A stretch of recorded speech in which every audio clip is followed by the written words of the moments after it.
बच्चों, हम अध्ययन कर रहे हैं चैप्टर 2 का व्यापार से साम्राज्य तक कंपनी की सत्ता स्थापित होती है।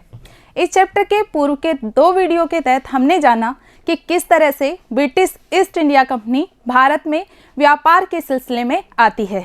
धीरे धीरे अपनी कूटनीतिक नीतियों के माध्यम से, साथ ही सैनिक आक्रमण के द्वारा विभिन्न आंग्ल मराठा युद्ध, आंग्ल मैसूर युद्ध और आंग्ल सिख युद्धों के माध्यम से भारत में अपने साम्राज्य की स्थापना करती है। आज के वीडियो में हम अध्ययन करेंगे कि भारत में साम्राज्य की स्थापना करने के बाद ईस्ट इंडिया कंपनी के द्वारा अंग्रेजों के द्वारा किस प्रकार से शासन का संचालन किया जाता है, यानी यहाँ पर किस तरह की न्यायिक, प्रशासनिक और सैनिक नीतियों को अपनाया जाता है। तो चलिए शुरू करते हैं हमारा आज का वीडियो, नए शासन की स्थापना।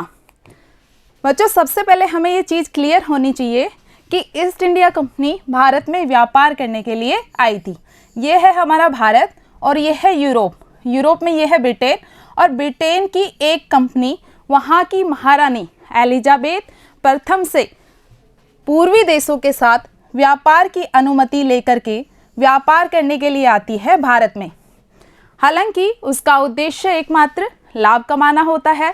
भारत में व्यापार के माध्यम से अधिकतम मुनाफा कमाना होता है, लेकिन धीरे धीरे वह भारत के राजनीतिक मामलों में हस्तक्षेप करने लग जाती है। और हमने देखा कि मद्रास के क्षेत्र में, कलकत्ता के क्षेत्र में, ये जो बंगाल का क्षेत्र था, इसके अलावा यहाँ मराठा साम्राज्य में, और ये मैसूर का क्षेत्र, यानी पूरा जो दक्षिणी क्षेत्र है और पूर्वी क्षेत्र है, यहाँ ये पंजाब वाला क्षेत्र भी उसने अपने नियंत्रण में ले लिया था। यानी लगभग जो पूरा भारत है उस पर अपना साम्राज्य स्थापित कर लिया था। तो अभी तक, जब तक कि 1857 की क्रांति नहीं होती है, तब तक यहाँ पर जो शासन की बागडोर है वो है ईस्ट इंडिया कंपनी के हाथ में। जो ब्रिटेन की ईस्ट इंडिया कंपनी है उसके हाथ में शासन की बागडोर है। पहली बार 1773 में एक रेगुलेटिंग एक्ट आता है। क्या आता है? Regulating act. और ये एक्ट पारित किया जाता है ब्रिटेन की सरकार के द्वारा। किस लिए पारित किया जाता है? कि कंपनी जो कि भारत में व्यापार करने के लिए गई थी और अब वहाँ पर शासन कर रही है, क्योंकि उसे दीवानी अधिकार मिल चुके थे तब तक, तो जो कंपनी वहाँ पर शासन कर रही है उस कंपनी के कार्य को नियमित करने के लिए, नियंत्रित करने के लिए वहाँ की सरकार के द्वारा 1773 में रेगुलेटिंग एक्ट पारित किया जाता है। और इस रेगुलेटिंग एक्ट के द्वारा कई महत्वपूर्ण परिवर्तन होते हैं। जैसे हम जब तक बात करें तो बंगाल का जो क्षेत्र है, बंगाल, बम्बई और मद्रास, 3 क्षेत्रों में इनकी प्रेसिडेंसी स्थापित हो चुकी थी। यानी भारत के वो क्षेत्र जो कि ब्रिटेन के नियंत्रण में थे, ईस्ट इंडिया कंपनी के नियंत्रण में थे, उन्हें प्रेसिडेंसी कहा जाता था। आगे चलकर हम देखते हैं कि प्रेसिडेंसियों की संख्या 8 हो जाती है, लेकिन हम बात कर रहे हैं 1773 के आसपास की। तो उस वक्त मुख्यतः 3 प्रेसिडेंसी थी और प्रत्येक प्रेसिडेंसी का एक गवर्नर होता था। कौन होता था? गवर्नर। जैसे कि बंगाल का भी गवर्नर था, इधर मद्रास का भी गवर्नर था और बम्बई का भी गवर्नर था। लेकिन 1773 के रेगुलेटिंग एक्ट के जरिए एक नया पद बना दिया गया। किसका? गवर्नर जनरल का। तो जो बंगाल का गवर्नर था उसे गवर्नर जनरल की उपाधि दे दी गई, और जो अन्य 2 गवर्नर थे मद्रास और बम्बई के, उनको उसके अधीन कर दिया गया। अब इसके तहत जो पहले गवर्नर जनरल बनते हैं वो बनते हैं वॉरेन हेस्टिंग्स। थोड़ी कहानी क्लियर हुई? क्योंकि बुक में जो बता रखा है कि शासन में जो सुधारों की शुरुआत होती है, भारत में प्रशासन में जो सुधार किए जाते हैं वो वॉरेन हेस्टिंग्स के द्वारा किए जाते हैं। लेकिन हमें जानकारी होनी चाहिए कि वॉरेन हेस्टिंग्स कौन थे।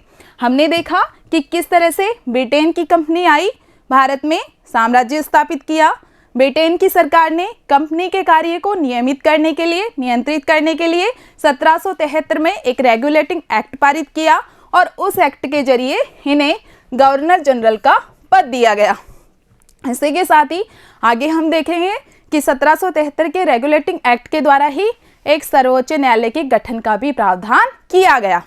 और इस एक्ट के जरिए जो ये 1773 का एक्ट था, इस एक्ट के जरिए जो बंगाल का गवर्नर जनरल था उसको मुख्य भूमिका दे दी गई और जो बम्बई और मद्रास की जो प्रेसिडेंसी थी उनको उसके अधीन कर दिया गया। अब आगे पढ़ते हैं।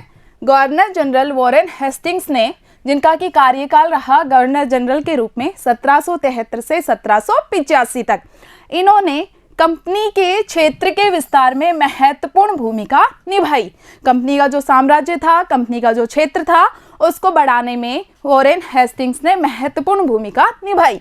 हम देख चुके हैं कि कंपनी तब तक बंगाल, बम्बई व मद्रास में सत्ता धारण कर चुकी थी। ब्रिटिश इलाके जिन प्रशासकीय इकाइयों में बटे हुए थे उन्हें प्रेसिडेंसी कहा जाता था।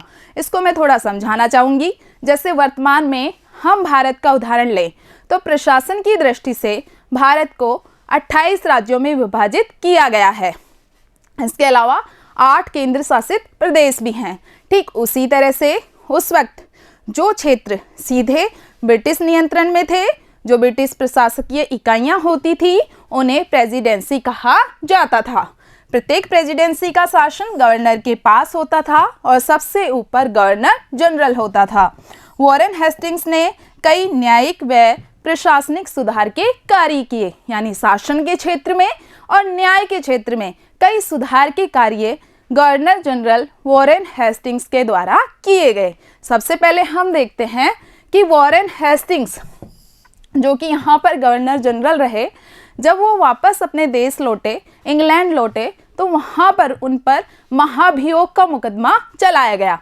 उन पर ये आरोप लगाया गया एडमंड बर्ग के द्वारा कि उन्होंने गवर्नर जनरल के पद पर रहते हुए अपने कर्तव्य को सही तरह से पालन नहीं किया, यानी बंगाल का शासन सही ढंग से नहीं चलाया। और 1785 में उनके इंग्लैंड लौटने पर उन पर महाभियोग का मुकदमा चलाया गया। यहाँ देखिए महाभियोग की प्रक्रिया को दिखाया गया है। हम आगे जब हमारी स्विक्स की बुक पढ़ेंगे उसमें डिस्कस करेंगे कि महाभियोग की प्रक्रिया क्या होती है। अब हम देखते हैं वॉरेन हेस्टिंग्स के द्वारा भारत में जो न्याय व्यवस्था में सुधार किए गए। यहाँ पर जो पहले से न्यायिक व्यवस्था चली आ रही थी उसमें क्या क्या उन्होंने परिवर्तन किए, क्या क्या संशोधन किए। तो न्याय व्यवस्था के तहत 1772 में उन्होंने जो यहाँ का जुडिशियल सिस्टम एस्टैब्लिश किया, न्यायिक व्यवस्था जो यहाँ स्थापित की, प्रत्येक जिले में 2 अदालतों की स्थापना की। एक होती थी फौजदारी अदालतें, और जिसे हम क्रिमिनल कोर्ट भी कह सकते हैं। दूसरी होती थी दीवानी अदालतें, यानी अब तक एक तरह की ही अदालत होती थी।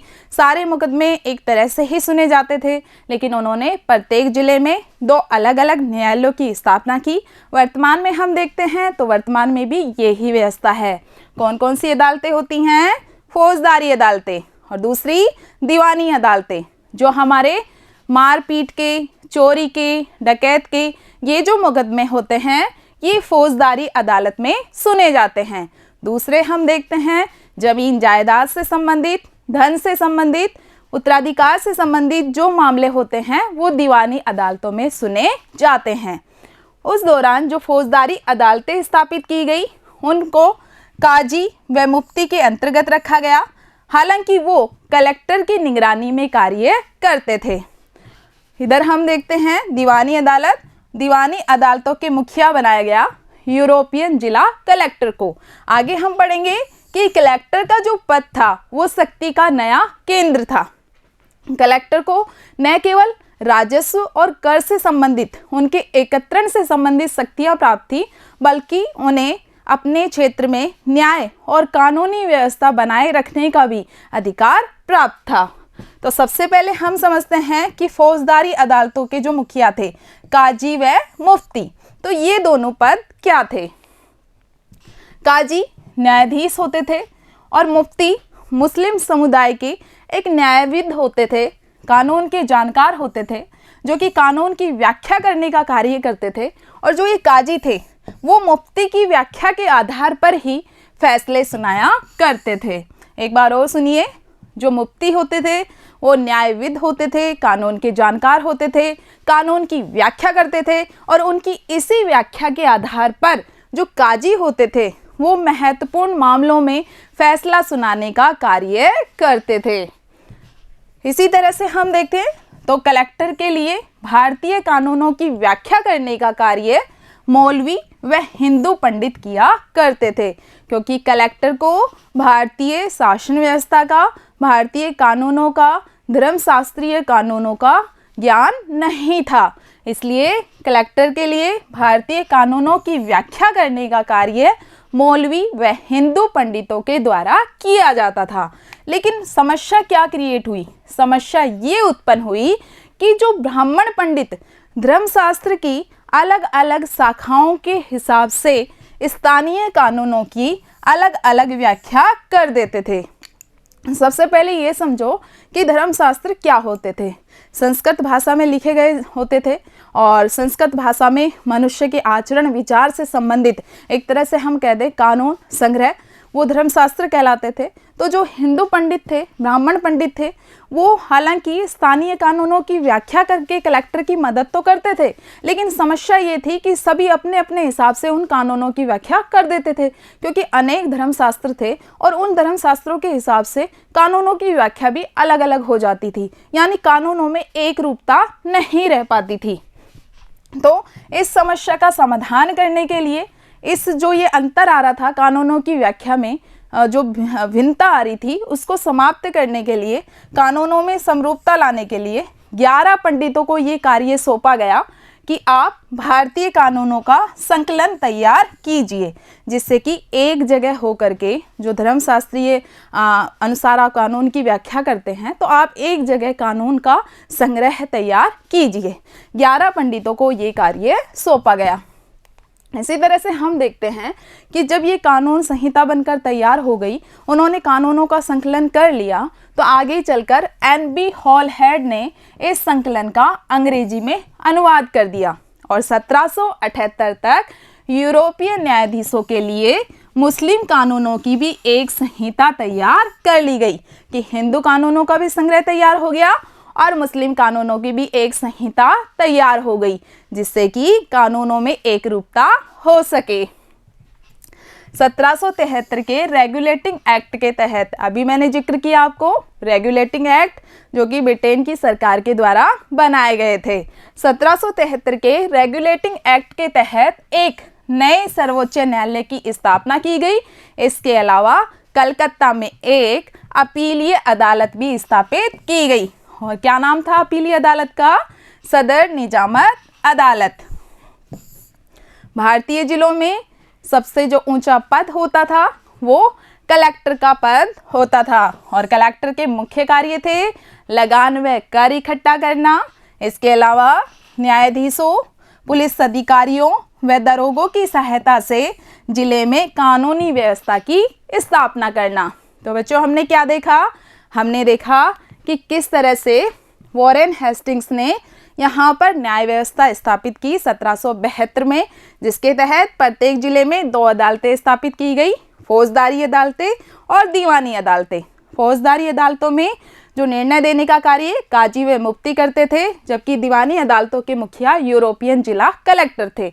हालांकि काजी व मुफ्ती भी कलेक्टर की निगरानी में ही कार्य करते थे। फिर हमने देखा कि समस्या ये आई कि मौलवी जो हिंदू पंडित थे, वो अपने अपने धर्म के शास्त्रों के हिसाब से कानूनों की व्याख्या करते थे।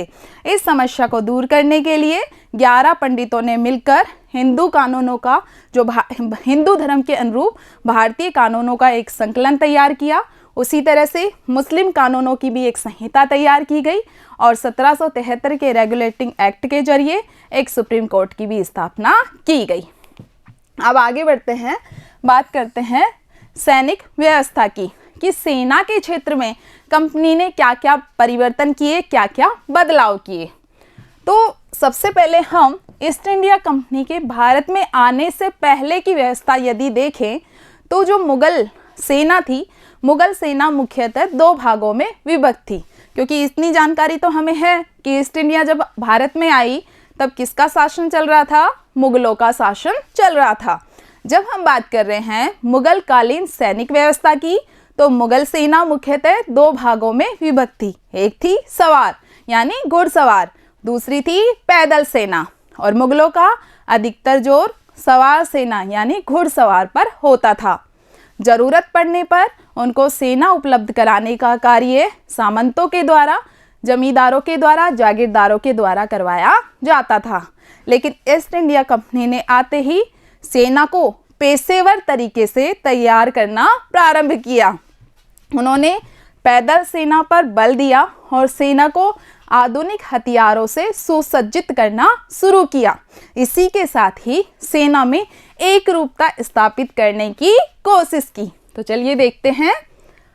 19वीं सदी की शुरुआत में अंग्रेज एक समरूप संस्कृति विकसित करने में लगे थे। क्या तात्पर्य है इसका कि भारत में अलग अलग धर्म के, अलग अलग संस्कृति के लोग रहते थे। उसी के अनुरूप प्रशासनिक और सैनिक व्यवस्थाएं में भिन्नताएं पाई जाती थी। ईस्ट इंडिया कंपनी ने, अंग्रेजों ने यहाँ आते ही प्रशासन में और सेना के क्षेत्र में एक रूपता स्थापित करने का कार्य किया। कंपनी ने पैदल व सवार सिपाहियों की जगह पेशेवर सैनिकों की बहाली की। ठीक है, व्यावसायिक रूप से सैनिकों को प्रशिक्षित करना शुरू किया। इन सैनिकों को यूरोपियन शैली में नई नई युद्ध की तकनीकों के द्वारा प्रशिक्षण दिया गया। इन सैनिकों को नए हथियार, अधिक आधुनिक किस्म के हथियार भी दिए गए, जैसे कि मस्केट तथा मैचलोक। हम देखते हैं कि अफगानिस्तान, मिस्र में लड़ रहे सिपाही, बर्मा, अफगानिस्तान और मिस्र में जो सिपाही लड़ रहे थे वो इसी तरह के आधुनिक जो उपकरण हैं, हथियार हैं, उनका प्रयोग कर रहे थे। अब बात आती है मस्केट क्या था और मैचलॉक क्या था। तो मस्केट एक बंदूक थी, एक भारी बंदूक जो कि पैदल सिपाहियों के द्वारा इस्तेमाल की जाती थी। इसी तरह से मैचलॉक भी एक बंदूक ही थी, लेकिन ये शुरुआती दौर की बंदूक थी, जब बंदूक धीरे धीरे विकसित हो रही थी। तो प्रारंभिक दौर की बंदूक थी जिसमें बारूद को माचिस की चिंगारी दी जाती थी, यानी बंदूक के अंदर जो बारूद होता था उसको माचिस की चिंगारी दी जाती थी। तो ये हमने देखा कि कंपनी ने किस तरह से सैनिकों को यूरोपियन शैली में प्रशिक्षण देना शुरू किया, अत्याधुनिक हथियारों से उन्हें सुसज्जित किया। और हम देखते हैं कि कंपनी ने अपने जो तोप खाने थे उनको भी आधुनिकीकरण किया, उनको भी आधुनिक तरीके से व्यवस्थित किया। इसी तरह हम देखते हैं कि कंपनी धीरे धीरे भारत में अपने साम्राज्य का विस्तार करती चली गई और जैसे ही औद्योगिकरण का युग प्रारंभ हुआ, भाप के इंजन का आविष्कार हुआ। भाप के इंजन के आविष्कार के बाद यात्रा करने में भी कम समय लगने लग गया। मतलब हम देखते हैं कि इंग्लैंड से भारत आने में भी बहुत कम समय लगने लग गया। और जो ये औपनिवेशिकरण की प्रक्रिया थी, भारत को उपनिवेश बनाने की जो प्रक्रिया थी वो पहले से बहुत ज़्यादा तेज हो गई। अब बात करते हैं, एक लास्ट टॉपिक है छोटा सा अपनी बुक में, दास व्यापार। एक्चुअल में होता क्या था, जब ये औपनिवेशीकरण प्रारंभ हुआ कि एक शक्तिशाली देश के द्वारा किसी दूसरे देश को अपने अधीन कर लिया गया, उसे उपनिवेश बना लिया गया, तो उसके बाद ये दास व्यापार की शुरुआत हुई कि अपने अधीन देशों से बंदी बना करके मनुष्य लाए जाते और उन्हें ज़बरदस्ती कार्य करवाया जाता था, उन्हें दास बनाकर रखा जाता था। तो यहाँ पे बताया गया है कि डच व्यापारी, हमने देखा भारत में भी आए थे, तो डच व्यापारी 17वीं सदी में दक्षिण अफ्रीका पहुँचे थे। जल्द ही वहाँ पर दासों का व्यापार शुरू हो गया। लोगों को बंधक बना करके, जंजीरों में बांध करके दास बाजारों में बेचा जाता था। हालांकि 1834 में इस प्रथा का अंत हुआ और जब हम देखते हैं कि 1834 में अफ्रीका में दास प्रथा के अंत के समय जो अफ्रीका के दक्षिणी सिरे पर स्थित कैंप था उसमें निजी स्वामित्व के दासों की संख्या 36,000 से भी ज़्यादा थी। यानी इतनी संख्या में दास उस वक्त थे, यानी व्यक्तियों की बहुत बुरी स्थिति थी। उनको दास बना करके उनका व्यापार किया जाता था, उनको बेचा जाता था। तो बच्चों, आज के वीडियो में हमने देखा कि किस तरह से ईस्ट इंडिया कंपनी ने, अंग्रेजों ने भारत में प्रशासनिक और न्याय व्यवस्था की स्थापना की। इसी के साथ ही हमारा चैप्टर कंप्लीट होता है। मिलते हैं अगले वीडियो में इस चैप्टर के प्रश्नोत्तर के साथ। धन्यवाद।